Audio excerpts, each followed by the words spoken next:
ಇಸ್ರಾಯೇಲಿನ ಅರಸನಾದ ಯೆಹೋವನು ನಿನ್ನ ಮಧ್ಯದಲ್ಲಿದ್ದಾನೆ, ಇನ್ನು ಕೇಡಿಗೆ ಅಂಜದಿರುವಿ.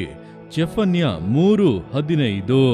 ಪ್ರಿಯರೇ, ಈ ಲೋಕದಲ್ಲಿ ಎಷ್ಟೇ ಹಣವಂತರಾದರೂ, ಎಷ್ಟೇ ವಿದ್ಯಾವಂತರಾದರೂ, ಎಷ್ಟೇ ಉನ್ನತವಾದಂಥ ಪದವಿಯಲ್ಲಿ ಇದ್ದರೂ ಕೂಡ ಅವರಿಗೆ ಕೇಡಿನ ಕುರಿತಾಗಿ ಭಯ ಇದ್ದೇ ಇರುತ್ತದೆ.